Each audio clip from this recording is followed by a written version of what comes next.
नमो भगवते वासुदेवाय। ॐ नमो भगवते वासुदेवाय। ॐ नमो भगवते वासुदेवाय।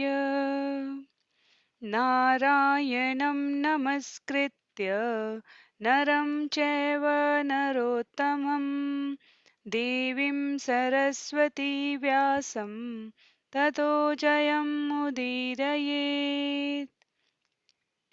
शृण्वतां स्वकथा कृष्ण पुण्यश्रवणकीर्तन यद्यन्तस्थो हि भद्राणि विधुनोति सुह्यस्यताम्। नष्टप्रायेष्वभद्रेषु नित्यं भागवत सेवया भगवत्युत्तमश्लोके भक्तिर्भवति नैष्ठिकी। ॐ अज्ञानतिमिरान्धस्य ज्ञानाञ्जनशलाकया चक्षुरुन्मीलितं येन तस्मै श्रीगुरुवे नमः। मूकं करोति वाचालं पङ्गुं लङ्घयते गिरिं यत्कृपातमहं वन्दे परमानन्दमाधवम्। वाञ्छाकल्पतरुभ्यश्च कृपा सिन्धुभ्य एव च पतितानां पावनेभ्यो वैष्णवेभ्यो नमो नमः। जय श्री कृष्ण चैतन्य प्रभु नित्यानंद श्री अद्वैत गदाधर श्रीवासादि गौर भक्तवृंद। हरे कृष्णा कृष्ण कृष्ण हरे हरे, हरे राम राम राम हरे हरे। हरे कृष्ण कृष्ण कृष्ण हरे हरे, हरे राम राम राम हरे हरे। हरे कृष्ण कृष्ण कृष्ण हरे हरे, हरे राम राम राम हरे हरे। हरे कृष्णा। आप सभी को दंडवत प्रणाम। श्रीमद् भागवतम महापुराण सत्रों की इन श्रृंखला में कल हमने अध्याय 15 अध्याय 14 क्षमा कीजिएगा, अध्याय 14 हमने कल समाप्त किया था। भगवान श्री कृष्ण का अंतर ध्यान होना, जिसमें 44 श्लोक थे। और आज हम लोग अध्याय 15 पांडवों की सामयिक निवृत्ति, जिसमें 51 श्लोक हैं, उससे चर्चा आरंभ करेंगे। तो अध्याय 15 स्कंद 1 अध्याय 15 का आज प्रथम सत्र रहेगा। हमें से जिन्हें भी स्मरण है भगवान श्री कृष्ण के अंतर ध्यान होने की, इस अध्याय में अध्याय 14 में तीन प्रमुख हम कह सकते हैं तीन प्रमुख भागों में इसे विभाजित किया जा सकता है। प्रथम भाग में, जहां पर प्रथम कुछ श्लोकों में युधिष्ठिर महाराज जितने भी प्रकार के शारीरिक पशु पक्षियों से संबंधित पंच महाभूतों से संबंधित अपशगुन थे, उसको देखकर चिंतित होते हैं।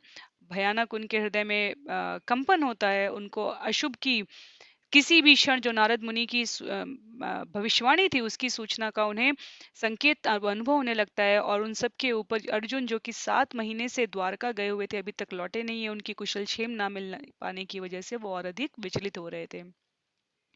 दूसरे भाग में जब वो ये सब सोच ही रहे होते हैं, तब अर्जुन लौट आते हैं। उनका कांतिहीन मलिन मुख चेहरा देखकर युधिष्ठिर महाराज के हृदय में जो शंका थी वो फलीभूत सी होती लगती है। तो वो दो भाग है। पहले भाग में वो अप्रत्यक्ष रूप से प्रश्न पूछने का प्रयास करते हैं, वो नगर की कुशल क्षेम पूछते हैं, वो अनेकों प्रकार के जो अंधक युग शूरसेन वसुदेव की पत्नियां, मामा मामी, उनके पुत्र पुत्री, उनके सेना नायक, सेना का हाल, राज्य का हाल, ये सब पूछते हैं।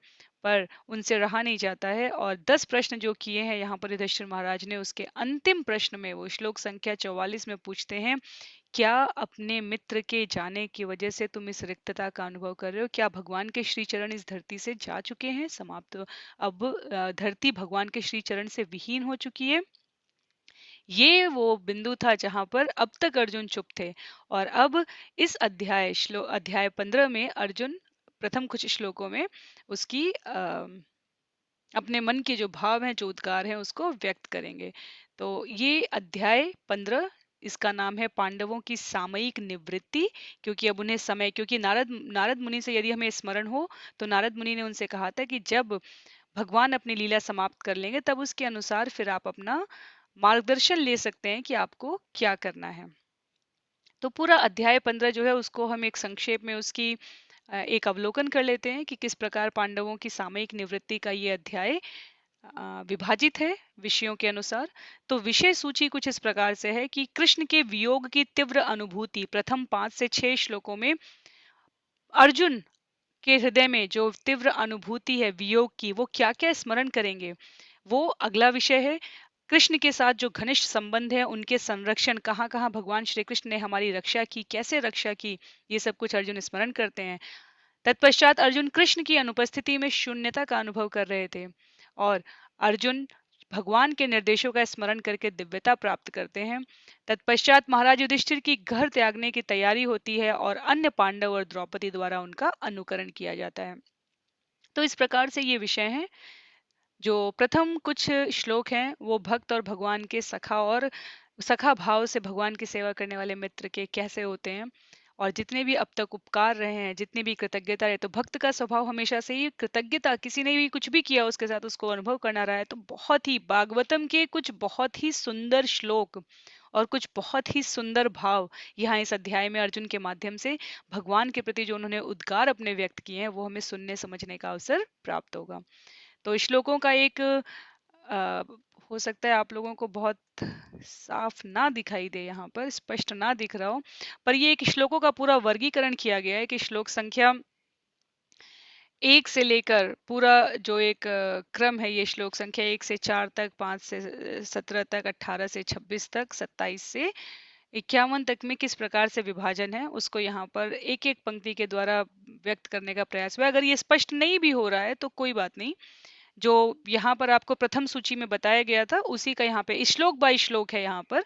तो इसके लिए परेशान नहीं होना है हमें, क्योंकि हम एनीवे प्रत्येक श्लोक का वाचन करते हुए आगे बढ़ेंगे। तो सर्वप्रथम मैं आप लोगों के सामने यहाँ पर श्लोक शेयर करती हूँ, और जिनके पास पुस्तक है, मेरा अनुरोध रहेगा कि आप सभी पुस्तक के सीधे पुस्तक से पढ़ने का अभ्यास करें। यदि पुस्तक नहीं है तो मैं यहाँ पर शेयर करती हूँ, उससे आप लोग पढ़ सकते हैं। तो हम सभी साथ में पहले प्रथम कुछ श्लोकों का वाचन करेंगे। स्कंद 1 अध्याय 15 श्लोक संख्या 1 से, क्योंकि आज पहला सत्र है, हम वाचन करते हैं।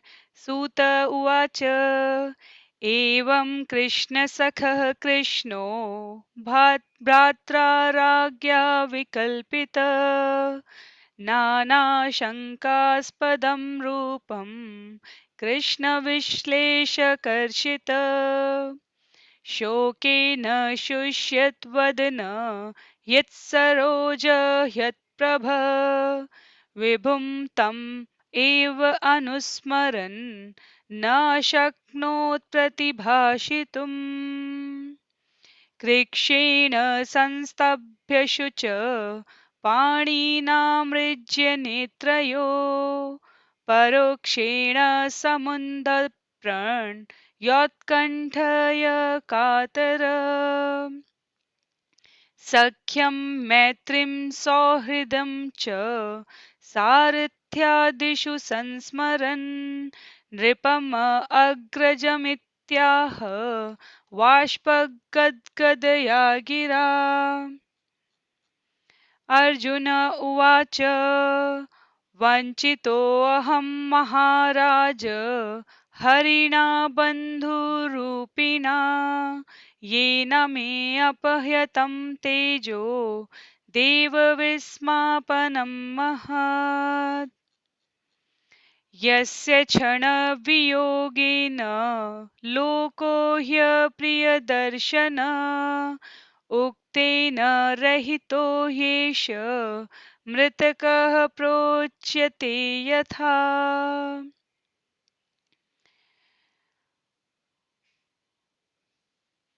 यत्संश्रयाद्रुपदगेहमुपागतानां राज्ञां स्वयंवरमुखे स्मरदुर्मदानां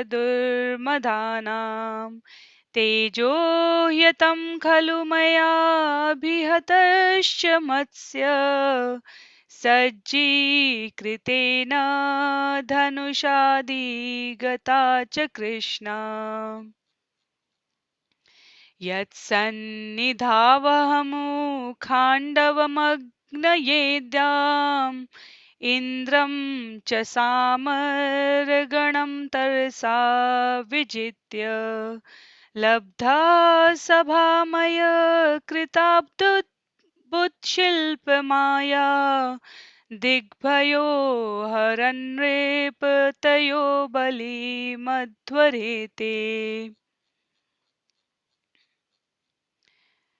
यत्तेजसा नृपशिरोऽङ्घ्रिमहन्मखार्थम् आर्योऽनुजस्त्वौ गजायुतसत्त्ववीर्य तेनाहिता प्रमथ नाथमखाय भूपा यन्मोचितास्तद्नयनन् बलिमध्वरेते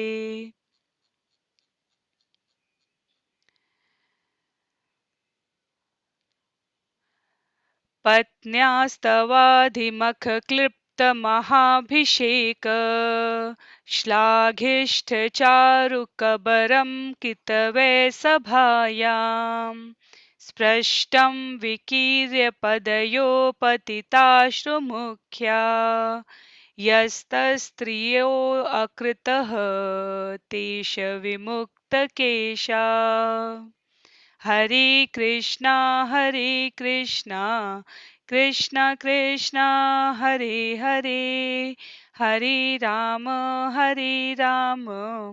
राम राम हरे हरे। तो ये जो प्रथम कुछ श्लोक है, जैसा मैंने कहा, भागवतम के कुछ बहुत ही सुंदर श्लोकों में, भागवतम के सभी श्लोक बहुत सुंदर हैं, पर उनमें से कुछ बहुत ही सुंदर श्लोकों को यहाँ पर, क्योंकि यहाँ पर सखा रूप में अर्जुन का भाव उद्धृत हुआ है, तो यदि हम देखें तो श्लोक संख्या 1 से लेकर 6 तक में, अभी हम जब इनका अभी हम सब साथ में जब इसका परस्पर मनन करेंगे, विस्तार में देखेंगे, तो उसकी एक बहुत ही संक्षिप्त यहाँ पर प्रस्तुति है कि श्लोक संख्या 1 में अर्जुन के भीतर विरह की तीव्र भावना है। श्लोक संख्या 2 में दुख के लक्षण इतने प्रगाढ़ हैं कि वो उत्तर नहीं दे पा रहे हैं महाराज युधिष्ठिर का। श्लोक संख्या 3 में वो अश्रुओं को रोकते हुए कृष्ण के प्रति जो उनकी अत्यधिक स्नेह की अनुभूति है उसे व्यक्त कर रहे हैं। श्लोक संख्या 4 में वो कृष्ण के साथ परस्पर आदान प्रदान को याद करके उत्तर देते हैं, और श्लोक संख्या 5 में कहते हैं कृष्ण मुझे छोड़कर चले गए, मेरी शक्तियों का क्षय है, अर्थात मैं भक्त कहता है कि अगर मेरे जीवन में कृष्ण नहीं है तो किसी भी प्रकार के ऐश्वर्य की कोई भी उपस्थिति का कोई भी महत्व नहीं है। और श्लोक संख्या 6 में वो कहते हैं कि एक क्षण का वियोग भी ब्रह्मांड के जो शून्य है उसके सम मुझे प्रतीत होता है। तो एक एक श्लोक को हम यहाँ पर देखने का प्रयास करते हैं।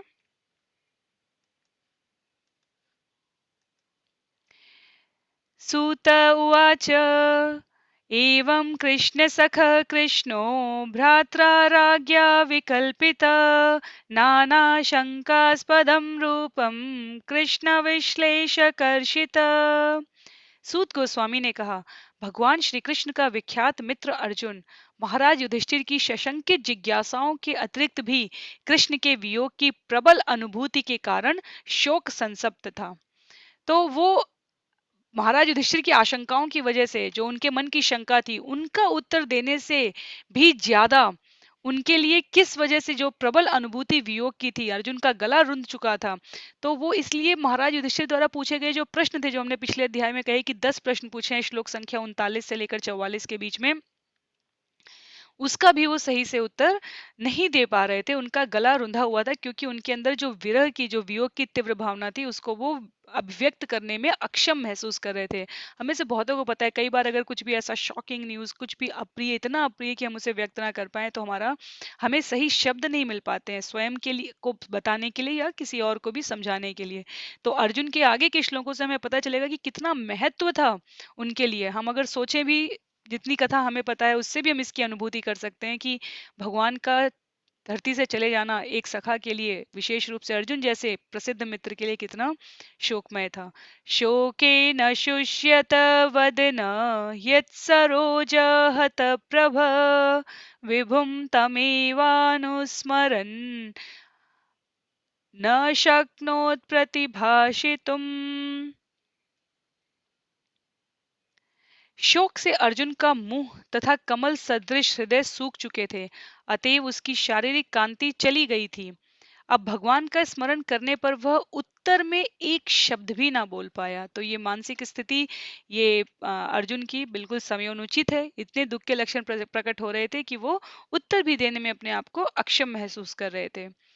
तत्पश्चात श्लोक संख्या 3 में है, कृष्येण संस्तभ्य शुच पाणिनामृज्य नेत्रयो परोक्षेण समुन्नद्ध प्रणय औत्कंठ्य कातर। उसने बड़ी कठिनाई से आंखों में भरे हुए शोकाश्रुओं को रोका। वह अत्यंत दुखी था क्योंकि भगवान कृष्ण उसकी दृष्टि से ओझल थे और वह उनके लिए अधिकाधिक स्नेह का अनुभव कर रहा था। तो ये वो भाव है जो कि कई बार हम जब, इसलिए कहते हैं भक्त और भगवान का भाव केवल उन दो आत्मा और परमात्मा के संबंध के बीच होता है।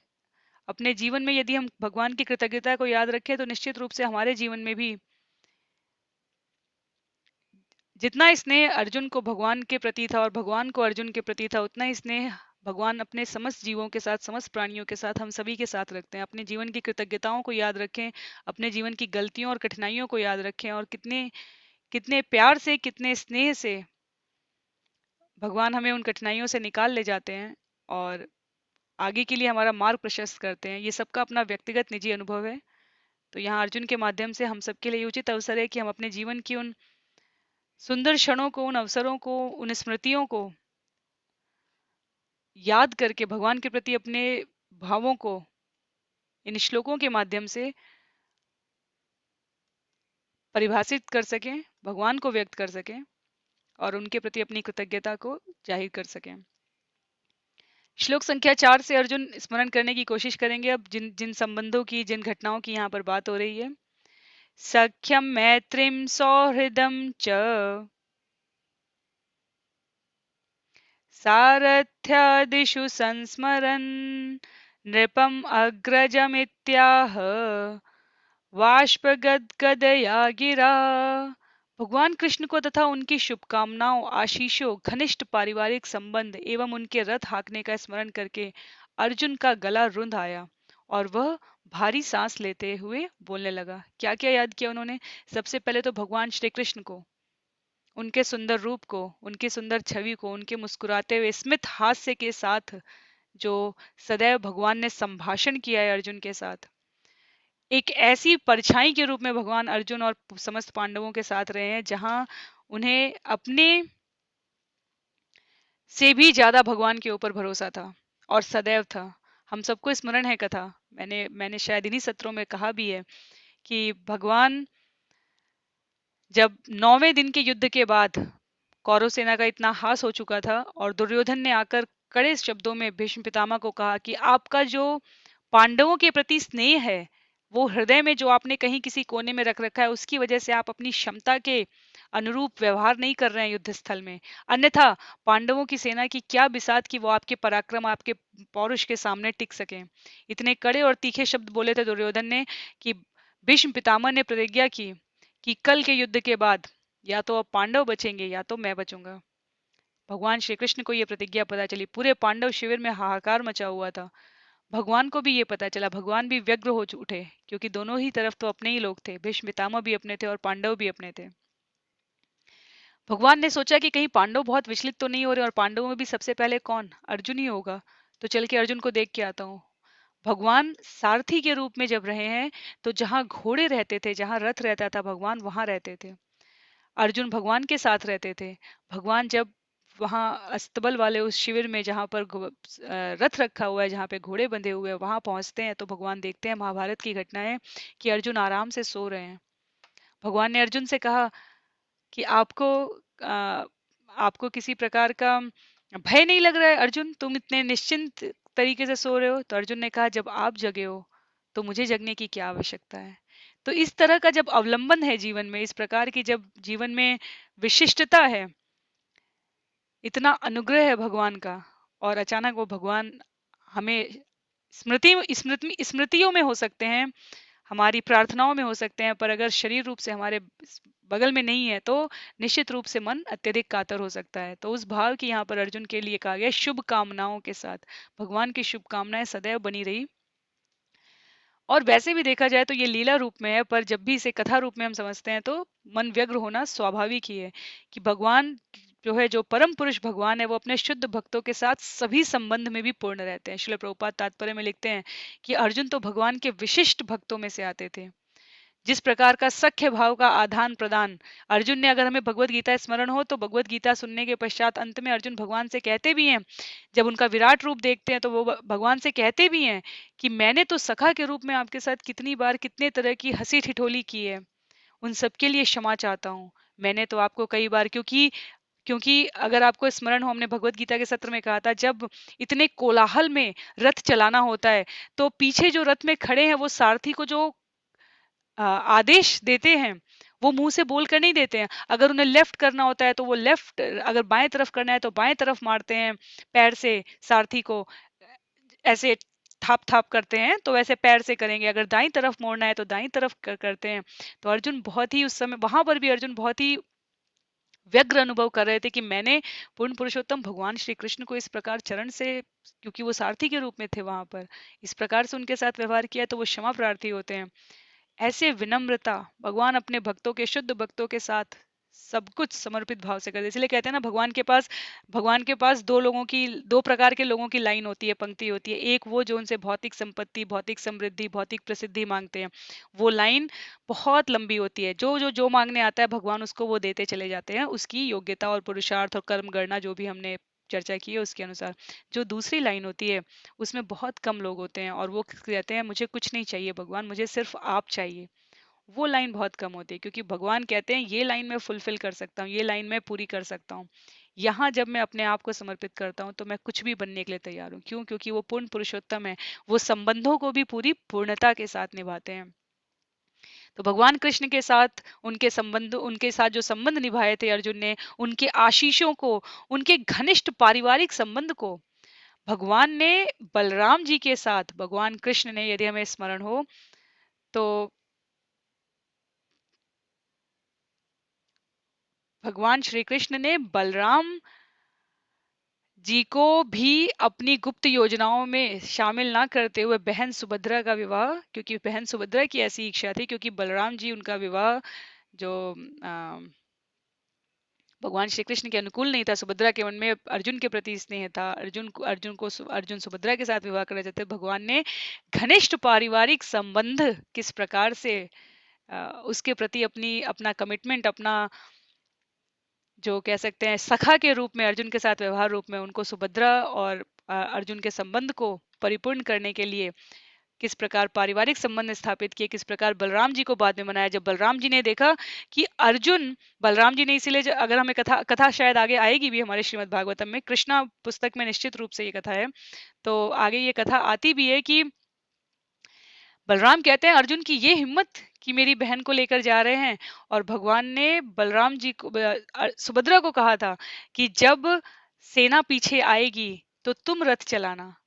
और जब बलराम कहते हैं कि अर्जुन सुभद्रा को लेके जा रहे हैं तो भगवान कहते हैं बलदाऊ भैया, मुझे तो कुछ और ही दिखाई देता है।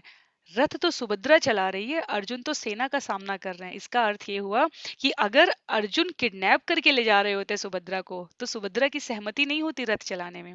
इसका अर्थ ये हुआ कि यहाँ जो कुछ हुआ वो बहन सुभद्रा की इच्छा से हुआ।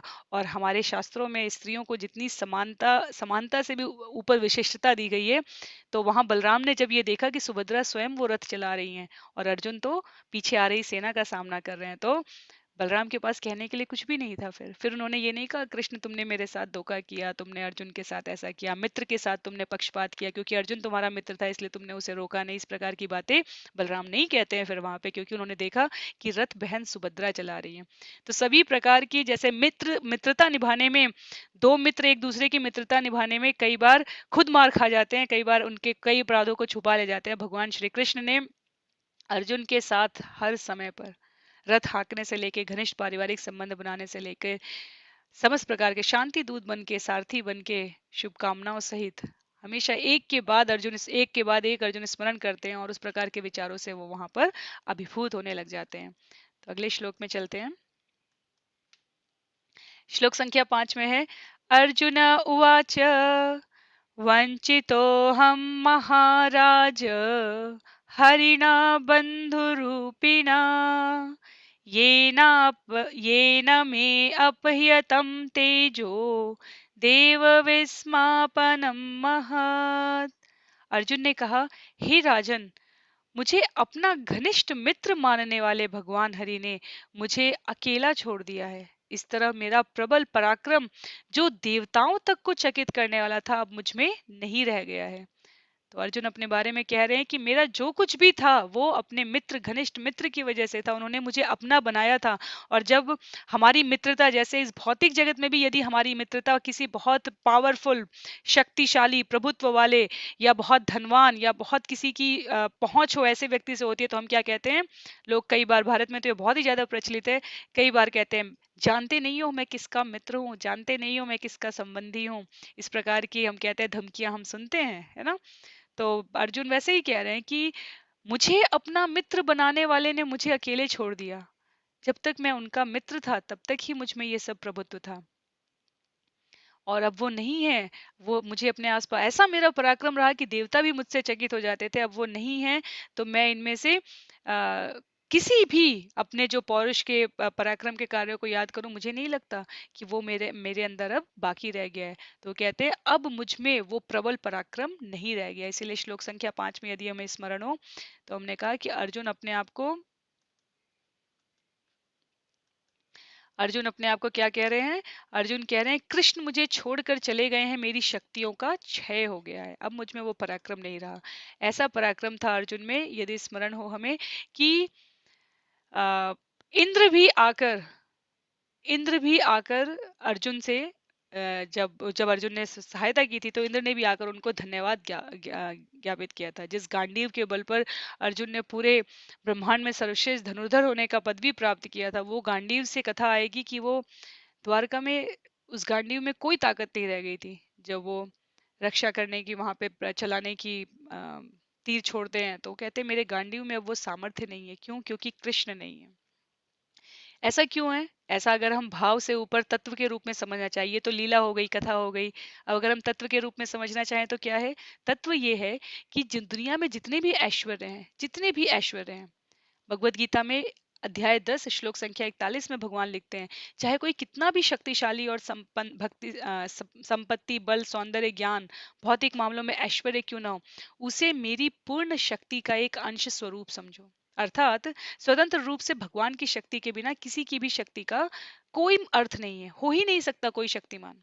तो जब भगवान अपने नित्य मुक्त पार्षदों के साथ आते हैं, पांडव भगवान के नित्य मुक्त पार्षद है, सदैव सदा सदैव भगवान के साथ रहते हैं। और विशेष रूप से अर्जुन, हमने अध्याय 3 में पढ़ा कि वो तो नर नारायण है, वो तो सदैव भगवान के साथ रहने वाले। तो ये लीला चल रही है, पर भक्त के रूप में, एक जीव के रूप में, मनुष्य के रूप में अर्जुन अपने इस लीला के भाग को इतने बखूबी निभाते हुए प्रदर्शित कर रहे हैं कि वास्तव में भगवान के बिना जीव का इस भौतिक जगत में कुछ लेना देना सरोकार ही नहीं है। इसलिए आप इस अध्याय में देखेंगे, ये ज्ञात होने के पश्चात पांडवों को इस जगत की किसी वस्तु से कोई मतलब नहीं था। तो जीव इस जगत में जब तक भगवान के द्वारा दिए गए कार्यों को निमित्त मानकर करता रहता है, तब तक ही उसका हेतु है। पर उसकी उसकी सभी प्रकार की चेतना सदैव भगवत धाम में, भगवान के श्री चरणों में, भगवान के नाम स्मरण में, भगवान की कथा स्मरण में लगी रहती है। और जब भगवान की तरफ से नारद मुनि ने आके वास्तव में संकेत ही दिया था पांडवों को कि अब तुम्हें कब लीला समाप्त करनी है, तो जब पांडवों की तरफ से, जब नारद मुनि की तरफ से पांडवों को संकेत मिला, तो पांडव तत्पर तैयार थे, उन्हें ये नहीं था कि हमारे पास हस्तिनापुर का राज्य है, इतना वैभव है, अब तो यदुवंश भी नहीं है, चलो कुछ समय और शासन करते हैं। कभी नहीं आया पांडवों के अंदर ये भाव। इसका इस अध्याय में ही हमें ये पता चल जाएगा। तो भगवत गीता के अध्याय 4 श्लोक संख्या 5 में भी भगवान ने कहा है कि वो अपने नित्य पार्षदों के साथ प्रकट होते रहते हैं, और जब जहां जैसी आवश्यकता है उस प्रकार से आ, उनसे उस प्रकार का अभिनय करवाते हुए, और जब लीला समाप्त करने के लिए जाना होता है तो भगवान निश्चित रूप से सब कुछ लेकर चले जाते हैं। अपनी जैसे ही उद्देश्य पूरा होता है आपातकालीन शक्तियां भी वापस लेके चले जाते हैं। अभी आगे विषय आएगा कि यदुवंश इतना निरंकुश कैसे लगा, सब आपस में ही मरेंगे कटेंगे, तो उसका भी उत्तर यहाँ पर है, और यही इसी संदर्भ में है। तो यहाँ अभी समझने के लिए क्या है, यहाँ अभी समझने के लिए ये है कि जब भगवान देने के लिए हैं तो दुनिया में कोई हमसे नहीं छीन सकता, और जब भगवान लेने के लिए हैं, अगर हमारे कर्म गणना और इन सब को देखकर, तो कोई हमें दे नहीं सकता। तो लेने और देने का जो अधिकार है वो भगवान अपने पास सुरक्षित रखते हैं।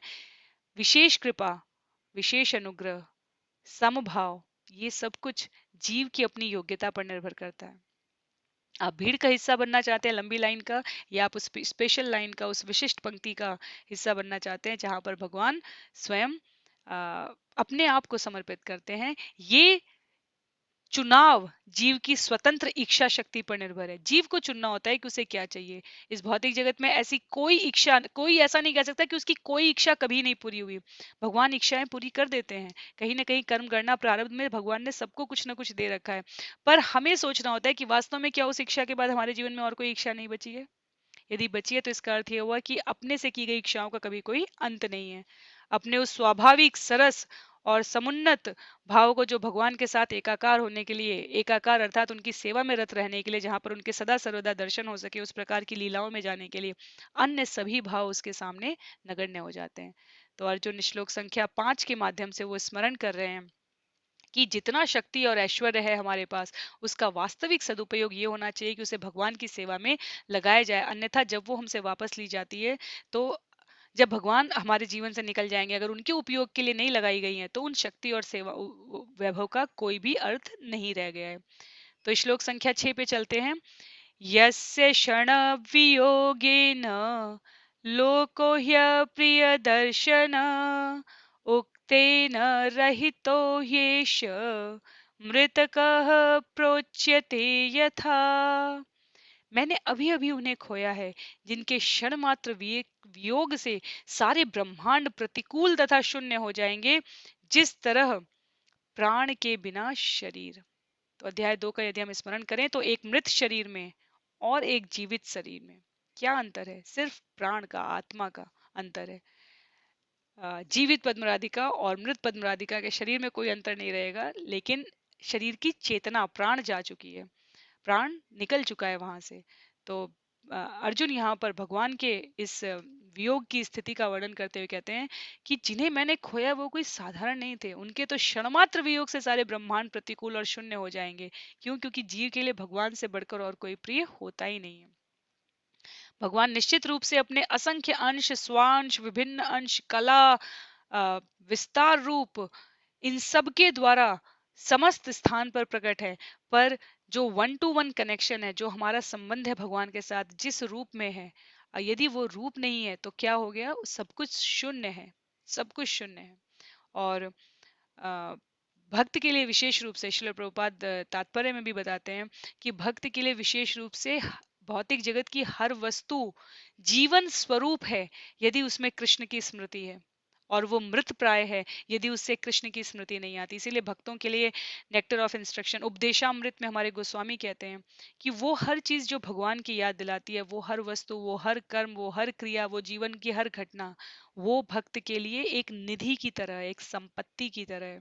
और हर वो घटना, हर वो क्रिया, हर वो प्रतिक्रिया जो भगवान की स्मृति से विस्मृति दिला दे, जीव, विशेष रूप से भक्त, अपने जीवन में त्याज्य देते हैं, त्याग देने लायक है। भक्ति रसामृत सिंधु में भी यही कहा गया है, हमारे उपदेशामृत में भी यही कहा गया है। हमारे दोनों गोस्वामी आचार्यों ने इसकी पुष्टि की है कि भक्त के लिए हर वो घटना, हर वो क्षण जिसमें कृष्ण की स्मृति नहीं है, इसलिए कहा गया कि कर्तव्य करते हुए, कर्म करते हुए भगवान की स्मृति बनाए रखना, यही जीवन की श्रेष्ठता है। हर वो सांस जो हम ले रहे हैं उसी में जीवन की श्रेष्ठता है। प्रतिदिन सुबह उठ के समस्त कर्मों को भगवान को समर्पित करने के भाव से उन्हें प्रणाम करते हुए पूरे दिन भर की गतिविधियां उसी प्रकार, चाहे वो हम रसोई घर में कार्य कर रहे हो, चाहे हम ऑफिस में, चाहे व्यवसाय में, चाहे विद्यालय में, कॉलेज में, चाहे सड़क पर आते जाते, सोते उठते बैठते खाते, हमारी समस्त गतिविधियां प्रकृति के प्रभावों से मुक्त रखनी है यदि हमें, तो वो भगवान को समर्पित होनी चाहिए। और यदि ऐसा नहीं है तो उसमें फिर कोई जीवन स्वरूप नहीं, उस क्षण का, उस सांस का कोई महत्व नहीं है। ये आचार्यों का कथन है। हम ज्यादा से ज्यादा अभ्यास के द्वारा, प्रयास के द्वारा अगर इस मार्ग पर अपने आप को बनाए रखेंगे तो हम एक ना एक में, इस जन्म में नहीं तो किसी न किसी जन्म में उस श्रेष्ठत्व को प्राप्त अवश्य करेंगे, क्योंकि भगवान भावग्राही हैं। वो हमारा भाव देखते हैं कि हम कितनी ईमानदारी से इस भाव को अपने जीवन में धारण करना चाहते हैं। तो अगले श्लोक पर चलते हैं।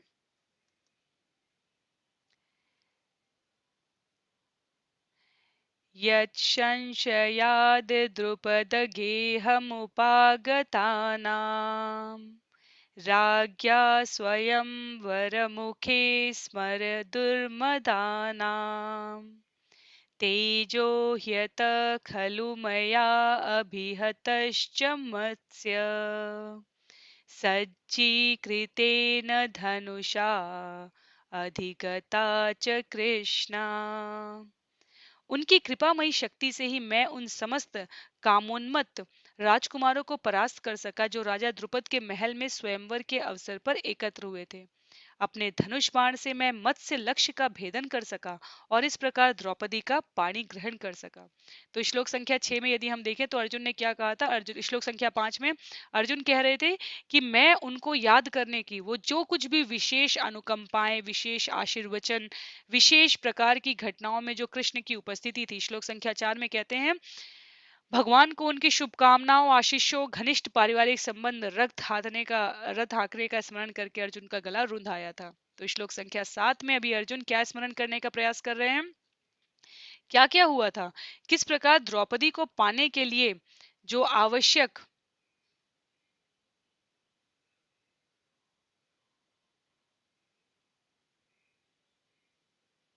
मैं आप लोगों के सामने वो प्रस्तुत करने का प्रयास कर रही हूँ।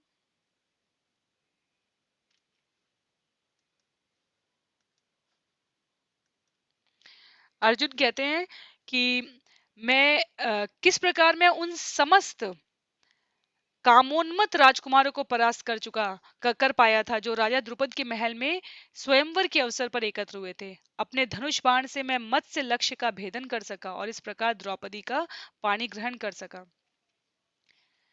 यदि हमें वो घटना स्मरण हो तो हम सभी जानते हैं कि उसमें क्या हुआ था।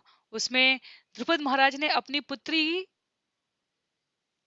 वैसे तो कथा रूप में तो ये स्पष्ट है कि उन्होंने वो अपनी पुत्री अर्जुन को ही देने का निश्चय किया था, इसलिए उन्होंने एक अद्भुत युक्ति बनाई थी। मकान की छत से एक चक्र के भीतर एक मछली लटका दी थी और शर्त ये थी कि राजकुमार को रक्षक चक्र से होकर मछली की आंखें भेदनी होंगी और उसे लक्ष्य की ओर देखने की अनुमति नहीं होगी। तो कैसे देखना था, जमीन पर एक जलपात्र था जिसमें लक्ष्य तथा चक्र का प्रतिबिंब पड़ रहा था और पात्र के हिलते हुए जल में प्रतिबिंब, जो पड़ने वाला प्रतिबिंब था, उसको देखकर लक्ष्य साधना था।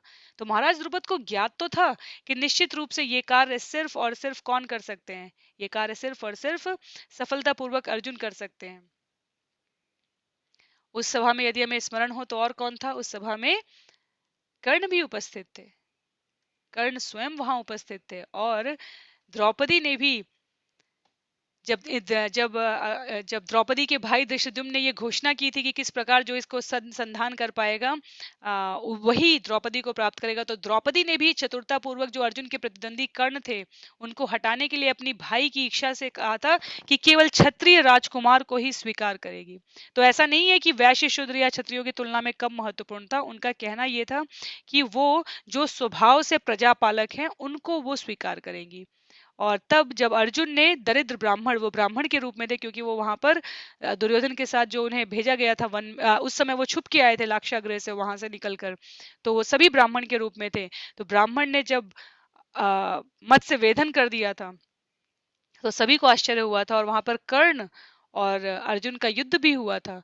पर भगवान कृष्ण की कृपा से अर्जुन राजकुमारों के इस युद्ध में सफल हुए थे। उन्हें द्रौपदी अथवा कृष्णा, क्योंकि द्रौपदी का एक नाम कृष्णा भी है, तो उन्हें द्रौपदी वहां पर प्राप्त हुई थी।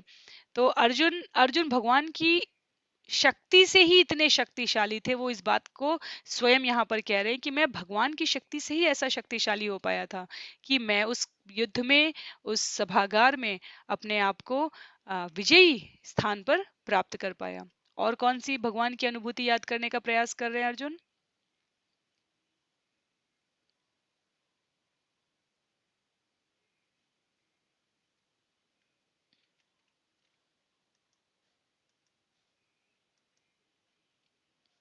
पहले श्लोक देख लेते हैं, उसके बाद मैं आपको इस चित्रावली से दिखाती हूँ।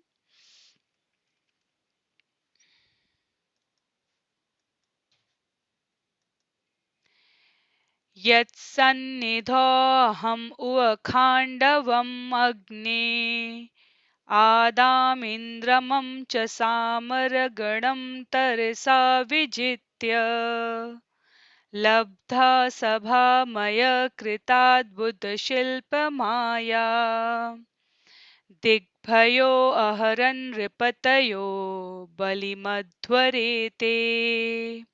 चूंकि वे मेरे निकट थे, अतएव मेरे लिए अत्यंत कौशल पूर्वक स्वर्ग के शक्तिशाली राजा इंद्रदेव को उनके देव पार्षदों सहित जीत पाना संभव हो सका, और इस तरह अग्निदेव खांडव वन को विनष्ट कर सके। उन्हीं की कृपा से मय नामक असुर को जलते हुए खांडव वन से बचाया जा सका। इस तरह हम अत्यंत आश्चर्यमयी शिल्प कला वाले सभा भवन का निर्माण कर सके, जहां राजसूय यज्ञ के समय सारे राजकुमार एकत्र हो सके और आपको आदान प्रदान कर सके। तो हम कथा के उस भाग में हैं जहां पर अर्जुन अपने जीवन में भगवान के अनुग्रह की जो भी लीलाएं हैं उनको यहाँ पर स्मरण कर रहे हैं। वो कह रहे हैं कि किस प्रकार से केवल और केवल जो भगवान का सामर्थ्य उनके साथ था। अगर हमें स्मरण हो, ये जो खांडव वन की लीला है, ये कहाँ पर थी?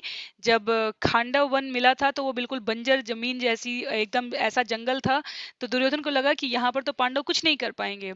और जो मय दानव था वो खांडव वन का निवासी था, तो जैसे ही आग लगाई गई तो वो मय दानव अर्जुन के पास आते हैं रक्षा की याचना करने के लिए। अर्जुन उनकी जान बचाते हैं, वो उनके प्रति कृतज्ञ रहते हैं। और मय दानव शिल्पीकार थे, जैसे विश्वकर्मा हो गए देवताओं के, वैसे मय दानव असुरों के थे। तो उन्होंने उनके लिए अद्भुत सभा भवन का निर्माण किया। इतना सुंदर उन्होंने वहां पर संरचना की थी कि जो खांडव वन, जो बिल्कुल बंजर जमीन रेगिस्तान जैसी जगह थी, बिल्कुल घनघोर जंगल बना हुआ, उन्होंने मय दानव ने उनको वो सुंदर रहने योग्य स्थान बनाकर दिया। और इसकी उसकी कला, उसकी हम सबको स्मरण है कि वहां पर पानी में जमीन और जमीन में पानी की अनुभूति थी।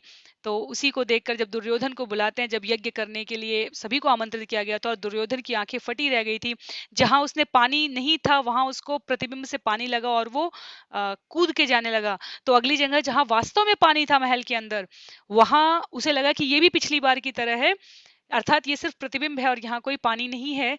तो उसने अपना पैर उसमें रख दिया और वो छपाक से उसमें गिर जाता है। और द्रौपदी ऊपर से देखकर कहती हैं कि उन्होंने हास में, क्योंकि उनके द्रौपदी एक तेजस्वी नारी है, उन्होंने जितने प्रकार का उनके अंदर उनको आवश्यकता नहीं थी इस प्रकार से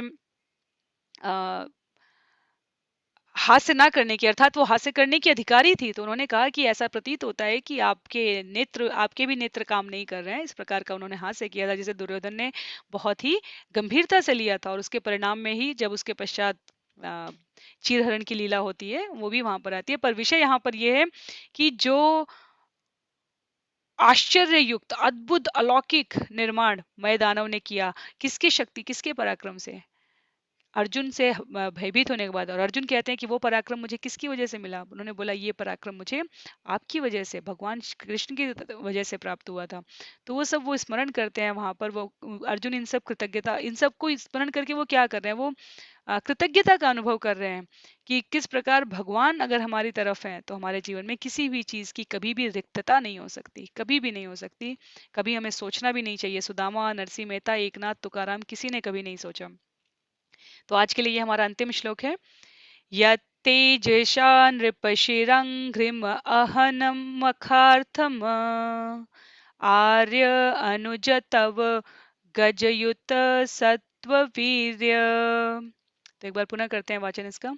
यत्तेजशा नृपशिरोऽङ्घ्रिगमहन्मखार्तम् आर्यो अनुजस्तव गजायुत सत्ववीर्य तेनाह्यता प्रमथनाथमखाय भूपा यन्मोचितास्तदनयन् बलिमध्वरेते।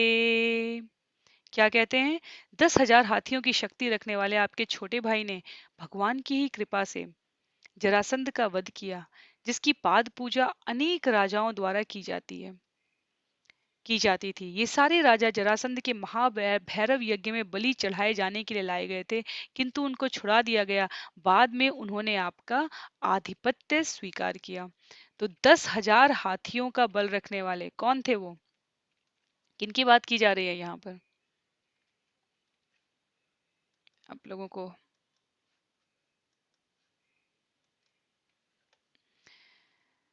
तो किनकी बात की जाने वाली है? युधिष्ठिर। ये प्रसंग युधिष्ठिर को बोल रहे हैं अर्जुन कि आपके छोटे भाई अर्थात कौन? भीम, जो कि 10,000 हाथियों का बल रखते हैं। उन्होंने क्या किया? उन्होंने जो है सिर्फ भगवान के उस पराक्रम से ही, क्योंकि जरासंध को यदि हम स्मरण करें तो वो मगध के अत्यंत शक्तिशाली राजा थे। उनका अगर उनके जो पिता थे बृहद्रथ, श्रील प्रभुपाद तात्पर्य में लिखते हैं बृहद्रथ उनके पिता थे, और उन्होंने काशी राज की 2 पुत्रियों से विवाह किया था, किंतु उनको कोई पुत्र नहीं हुआ था, कहीं कोई संतान नहीं हुई थी। तो राजा अपनी दोनों पत्नियों के साथ अर्थात बृहद्रथ अपनी दोनों पत्नियों के साथ जंगल में तपस्या कर रहे थे। वहां एक महर्षि ने उन्हें पुत्र प्राप्त करने का वरदान दिया था और खाने के लिए उन्होंने आम दिया। लेकिन रानियों ने जब आम खाया तो क्योंकि उन्होंने आम को विभाजित करके खाया था, तो वास्तव में क्या हुआ? उनके गर्भ से 2 भागों में विभाजित एक बालक उत्पन्न हुआ। अब जब इस प्रकार की स्थिति देखी बृहद्रथ ने, तो उन्होंने उन दोनों भाग को जंगल में फेंक दिया। वहां एक महान असुरनी रहती थी और वो इतनी प्रसन्न हो गई उनको कि उन्हें लगा कि नवजात शिशु का रक्त और मांस मिला है, लेकिन उसने उन्हें जोड़ दिया और जैसे ही जोड़ा तो वो एक पूर्ण शिशु बन गया, क्योंकि इसमें इसमें मर्सी, इसमें कृपा थी उस ऋषि की जिसने उन्हें वो आम दिया था। तो ये असुरनी जो थी उसका नाम जरा था। और इस प्रकार नवजात शिशु को देखकर असुरनी जो थी उसके अंदर भी स्नेह उत्पन्न हो गया और वो चली आई राजा को भेंट करने के लिए। राजा उस बालक को देखकर बहुत प्रसन्न हुआ। राजा समझ गया कि ये और कोई नहीं है, वो 2 भागों में विभाजित जो भाग फेंके थे असुरनी ने उसकी कथा सुनाई, और इसलिए क्योंकि जरा नाम की राक्षसी ने उसे जोड़ा था उसका नाम जरासंध। संध अर्थात जोड़ना, संधि जोड़ना, और जरा अर्थात उस राक्षसी के नाम पर। तो जिस साधु ने ये आम दिया था राजा को, उन्होंने उन्होंने वास्तव में एक वरदान ही दिया था। उनका नाम चंद्र कौशिक था। ये सब कथा श्रील प्रभुपाद ने तात्पर्य में बहुत सुंदर उसमें लिखी है कि उनका नाम चंद्र कौशिक था, और उन्होंने राजा के समक्ष पुत्र के भविष्य के बारे में भी वर्णन किया हुआ था कि उन्होंने बताया था कि किस प्रकार ये क्योंकि ये असुरनी के संपर्क में आया है, इसीलिए कहा जाता है कि बालक जब संतान के जन्म लेने से पहले से लेकर उसके जन्म के बाद तक के जो संस्कार होते हैं वो उसके आसपास के माहौल से बहुत प्रभावित होते हैं। तो जो हमारे जरासंध हुए हैं वो असुरनी के संपर्क में थे, तो इसलिए उनका व्यवहार अगर हम देखें तो सदैव वो कृष्ण के प्रतिद्वंदी बन के ही अपने आप को प्रस्तुत करते रहे हैं। और समय समय पर जब जब अवसर, कभी उन्होंने कंस का साथ दिया, कभी उन्होंने शिशुपाल का साथ दिया, कभी उन्होंने ऐसे अलग अलग अवसर पर, और उन्हीं के आ, कह सकते हैं कि उनकी इतनी इतनी महत्ता थी, इतनी शक्ति थी, इतनी इतनी ज्यादा उनका प्रभुत्व था कि कृष्ण से जिसको ईर्ष्या थी, द्वेष थी, वो सब ऑटोमेटिकली, वो सब बिल्कुल कृत्रिम तरीके से जरासंध की तरफ हो जाया करते थे। और जरासंध के कई कथाएं आती हैं, तो यहाँ इतना समझ लेते हैं कि क्योंकि जरासंध की कथा अभी जब रुक्मिणी और रुक्मी, शिशुपाल के वध, सब जगह जरासंध की उपस्थिति है। अंततः जरासंध को मारता कौन है? जरासंध और भीम जो युधिष्ठिर के छोटे भाई हैं, उनके बीच में मल्ल युद्ध होता है, और वहां पर कई दिन तक वो मल्ल युद्ध चलता है। जब भीम हताश हो गए, जब भीम को समझ में नहीं आ रहा था कि जरासंध को कैसे वो परास्त करें, तो भगवान उन्हें इशारा करता है, क्योंकि भगवान को जन्म की कथा पता थी, तो उन्होंने, क्योंकि उनको जोड़ा गया था जरासंध को, तो उन्होंने उनके दोनों पैर पकड़ के जरासंध को 2 टुकड़ों में जब विभाजित कर दिया था, तब वहां पर जरासंध का वध होता है। तो उन्होंने जरासंध ने एक महाभैरव यज्ञ रखा था, क्योंकि भूत प्रेत असुर राक्षस ये सब उनके संस्कार में आ गए थे राक्षसी के संपर्क की वजह से। तो वो जो महाभैरव यज्ञ कर रहे थे उसमें उन राजाओं को किसने छुड़ाया? तो वो सब पांडवों के प्रति कृतज्ञ हुए, क्योंकि जरासंध उनकी बलि देने जा रहे थे उस महाभैरव यज्ञ में। और भीम द्वारा उस जरासंध का इस प्रकार से वध करके, और जिन राजाओं को उन्होंने छुड़ाया उन राजाओं ने पांडवों के प्रति, युधिष्ठिर के प्रति कृतज्ञता ज्ञापित की है। तो वही कथा यहाँ पर स्मरण कर रहे हैं अर्जुन। अर्जुन कहते हैं कि आप स्मरण कीजिए कि कृष्ण के मार्गदर्शन से भीम जरासंध का वध कर पाए थे, और उसके द्वारा बंदी बनाए गए राजाओं को मुक्त किया कराया, और वो सभी जो मुक्त हुए वो राजसूय यज्ञ में आपके लिए उपहार लेकर उपस्थित हुए थे। तो ये प्रथम 9 श्लोक हैं। और जैसा मैंने कहा कि भगवान के प्रति हमें समय समय पर निश्चित रूप से प्रतिदिन जब हम उनका नाम स्मरण करते हैं, जब हम उनको भोगार्पण करते हैं, जब हम उनके प्रति कीर्तन करते हैं, उनकी कथा प्रचार करते हैं, तो हम अपनी कृतज्ञता व्यक्त करने का एक मार्ग अपने लिए ढूंढते हैं कि नवधा भक्ति में से किस विधि से हम ऐसा कर सके। तो अर्जुन यहाँ अपने शब्दों के उद्गार द्वारा वो भाव व्यक्त कर रहे हैं, महाराज युधिष्ठिर के साथ चर्चा करते हुए भगवान के बारे में, कि कहाँ हमारे जीवन में, कब हमारे जीवन में कृष्ण नहीं थे। जब कृष्ण थे तो सब कुछ परिपूर्ण था, अब कृष्ण नहीं है तो ये ब्रह्मांड भी शून्य रिक्त लग रहा है मुझे। तो इसी पर आगे चर्चा रखेंगे श्लोक संख्या 10 से अगले सत्र में। बहुत बहुत आभार आप सभी का। श्रील प्रभुपाद की जय, श्रील गुरुदेव की जय, अनंत कोटि वैष्णव वृंद की जय। हरे कृष्णा।